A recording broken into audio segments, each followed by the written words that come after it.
हदीसें इतनी क्लियर हैं कि मतलब ये किस इंसान के जहन में अभी तक तस्वीर बनी थी कि हवा में तीर चल रहे हैं और ऊपर से खून लगा हुआ वापस आ रहे हैं। क्या आपने क्या सोच रहा था, खून कहाँ से लग के आ रहा था? बताऊं क्या सोचता पाकिस्तानी? उसको मौलवी साहब कहते हैं अल्लाह ताला का मौजज़ा था, ऊपर फरिश्ते नामजद थे, जब वो तीर हवा में जा रहा था उसको पकड़ते थे, उस पर खून लगा देते थे और वापस भेज देते थे।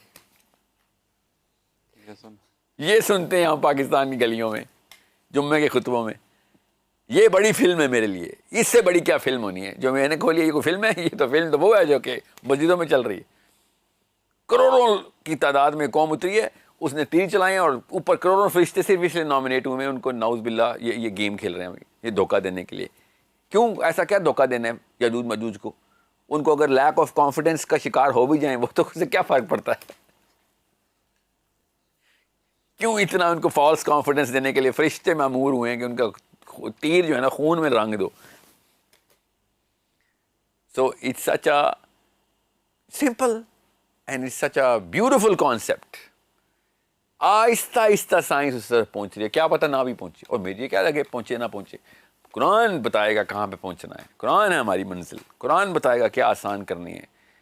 अल्लाह ताला बताई जा रहे हैं कि मैंने इसको पढ़ने वालों के लिए आसान कर दिया, पढ़ने वालों के लिए आसान कर, मगर नहीं, हमने उर्दू वालों ने मुश्किल कर दिया, तमाम तर उर्दू दानों ने मुश्किल कर दिया। ऐसे बड़े बड़े अल्फाज हैं, और अंग्रेज़ी वालों ने तो और भी ज़्यादा, इतना बड़ा लफ्ज़ ही निकालते हैं एक अरबी के सिंपल से लफ्ज़ का कि डर जाता है मुसलमान कि ये इससे तो बेहतर था मैं अरबी सीख लेता। उसके लिए 50-50 लुगात और डिक्शनरीज खोलनी पड़ती हैं कि लफ्ज़ क्या लिखा आपने, और वो वाली उर्दू लिखी होती है कि जो पाकिस्तान में बोली ही नहीं जाती। मेरा ख्याल है तर्जुमा करने के लिए ख़ास स्कूल में जाना पड़ता है कि पहले वो वाली उर्दू सीखो जिसके थ्रू तर्जुमा किया जाता है, और फिर जैसे वो कहते हैं ना कुरानिक अरबी अलग है और दूसरी अरबी अलग है, ये भी दो नंबरी छोड़ दें, ऐसा कुछ नहीं है। तो क्या होता है कि कुरान के तर्जुमे की उर्दू भी अलग है और लोकल पाकिस्तान की उर्दू भी अलग है। ये तो साफ जाहिर हो गया, क्योंकि ये तर्जुमे तो ऐसे ठीक नहीं है। और ये भी सिर्फ इसलिए हुआ हुआ है, मैं आपको इसकी साइकोलॉजिकल नस भी बता दूं कि जो भी तर्जुमा करता है आजकल के दौर में वो खुद सोच नहीं रहा था, उसने पुराने उलमा के तर्जुमे को ही रिप्रोड्यूस करना होता है। इस तरीके से ये पूरा का पूरा सैलाब नीचे से नीचे आ रहा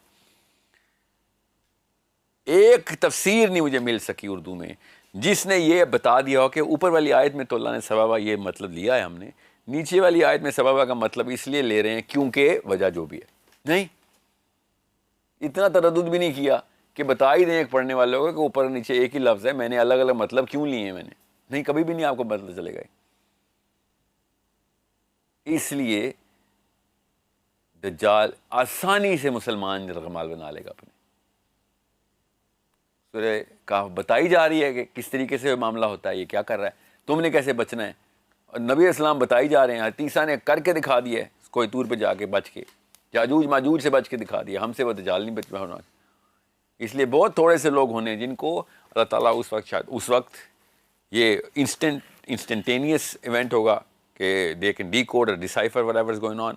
अदरवाइज सूरह काफ is going to guide every single person इंशाल्लाह। और ये याजूज मजूज जो हैं ये हज़रत आदम की औलाद में से हैं? बिल्कुल हज़रत आदम लेकिन की किसी और से जहाँ जी हाँ, वो ये हज़रत आदम के बारे में तफसील किसी और प्रोग्राम में करेंगे, मगर वो एक कन्फ्यूजन ये है कि हज़रत आदम की औलाद जितनी भी है वो सिर्फ इस प्लानट तक ही महदूद है। तो जो इंसान है हम सब, वो तो ज़ाहिर है हज़रत हव्वा की औलाद में से हैं। ये आसान करके बताता हूँ, जो याजूज माजूज हज़रत हव्वा की औलाद में से नहीं है, क्योंकि हदीस बहुत क्लियर है इसके ऊपर। ये मैंने कोई साइंस से नहीं लिया या इंजील से या ज़बूर से नहीं आ रहा हूँ, मैं हदीस से आ रहा हूँ। हदीस जो है ना वो इसके ख़िलाफ़ है कि मुसलमान इंसान जो हैं वो और याजूज माजूज वो एक ही तरीके से पैदा हुए हैं। हदीस इसके बिल्कुल अगेंस्ट जाती है। हदीस ये है कि हज़रत आदम अलैहिस्सलाम को एक वेट ड्रीम आया और उनका सीमन उस मट्टी में गिरा जिस जगह पर वो मौजूद थे। उस मट्टी में से याजूज माजूज की पैदाइश होना शुरू हो गई। ठीक है, अब याद रखिएगा जब अल्लाह ताला ने कुरान पाक में आदम की तख्लीक का बताया तो वहाँ पे उस मट्टी का नाम बताया, नाम उसको हम के नाम से बताया। हम सूरह वाक़िया में ज़ुल्करनैन किधर गया है? ऐनिन हमिया, उस मट्टी के पास, काली मट्टी के पास गया है। ठीक है, हम उसको भी उर्दू में ना फुंकारने वाली काला गारा, ये लिखा हुआ है तर्जुमा सूरह हिजर के अंदर। सूरह हिजर के अंदर हज़रत आदम जिस मिट्टी से बनाए जा रहे हैं, अल्लाह ताला ने बताया है, उसको उर्दू में बताया है खनखनाती हुई काले रंग का गारा, ठीक है। तो वहाँ पे भी काली मिट्टी आती, सारा हम का मतलब ये है। तो उधर के आसपास कोई ऐसा वाक़या हुआ है कि कोई ऐसा टेन्योर है आदम अलैहिस्सलाम का। So this is an explanation कि जिससे ये समझ आ रही है कि आदम की औलाद तो वो बनती है, मगर यह नूह की औलाद ये तो इंजील से साबित करने की ज़बरदस्तियाँ हैं। तो रायत ख़ुद इस बारे में क्लियर है कि गॉग ऑफ मैगॉग उन्होंने लिखा है कि ये जो याजूज हैं ये माजूज के इलाके के हाँ माजूज के इलाके के हैं। उन्होंने भी एक गड़मड़ सी बात ही की है कि याजूज असल में माजूज के इलाके के लोगों को कहते हैं। उन्होंने भी ये नहीं कहा कि याजूज और माजूज अलग अलग कौमें हैं, वो गॉग ऑफ मैगॉग, याजूज अल माजूज बोलते हैं, वो याजूज व माजूज नहीं बोलते। ज़ाहिर है वो तो कुरान के खिलाफ हो गया ना बात, क्योंकि अल्लाह ने याजूज व माजूज बोल दिया, तो हमें पता चल गया दो कौमें।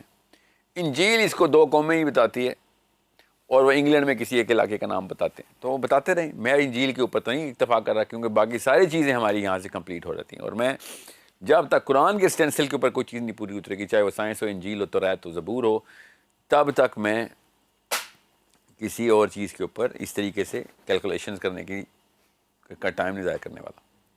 अच्छा, ये दो कौमें हैं जो आएंगी, याजूज और माजूज। जी हाँ, ये अल्लाह ताला ने कुरान पाक में तीनों जगह पे याजूज व माजूज कहा है ना। ये जब ज़ुल्करनैन को कह रहे हैं ना कि ये हमें तंग करने आते हैं याजूज व माजूज, ठीक है। और जब अल्लाह ताला कह रहे हैं इज़ा फुत्तिहत याजूज व माजूज, ठीक है, तो वो ऊपर की जगहों से आएंगे, ठीक है। तो इससे साफ समझ आ रही है कि ऊपर से जो ऊपर की जगहों से आते हैं ना, तो वही ऊपर की जगहों पे तीर चलाते हैं ना। So it's a pretty simple math, ठीक है। अब आगे चलते हैं दज्जाल के बारे में जितने भी अहदीस हैं उसका एक हद तक खींच लेते हैं, और उससे ज़रा एटमॉस्फेयर क्लियर हो जाए, क्योंकि ये तो हमें उस टेक्नोलॉजी का, उन तमाम मामलात का हमने अहाता किया है। उस वक्त क्या रहा होगा ज़मीन के ऊपर। अल्लाह ताला ने जब नबी इस्लाम ने जब बताया कि दज्जाल आएगा, तो उस वक्त ज़मीन की कैफियत क्या होगी, उस वक्त कैसे लोग फजर के लिए निकलेंगे मगर सूरज निकल ही नहीं रहा होगा, फजर पढ़ के वेट कर रहे होंगे मगर सूरज नहीं निकल रहा होगा, क्योंकि सूरज मगरिब से निकलना है, ठीक है। तो ये आखिरत के टाइम के वाक़यात हैं, ठीक है। ये हिस्सा काट दीजिएगा, मैंने दज्जाल के टाइम पे लगा दिया। ये दज्जाल के टाइम नहीं, ये क़यामत के टाइम है, ठीक है। ये तो उस वक्त जो भी मामलात हो रहे होंगे उसके ऊपर, जो भी दज्जाल का जो टाइम है उस पर, दज्जाल का जब ज़हूर होना है उस वक्त इमाम मेहदी का क्या मामला है, हज़रत ईसा ने जब ज़मीन पे नाजिल होना है, बाकायदा किस मस्जिद में आना है, उस मस्जिद की क्या लोकेशन है, उस वक्त दुनिया में क्या चल रहा होगा। दज्जाल ने आते ही 1 साल का दिन कर देना है, तो दुनिया का महवर रोकेगा ना वो, तभी 1 साल का दिन होगा।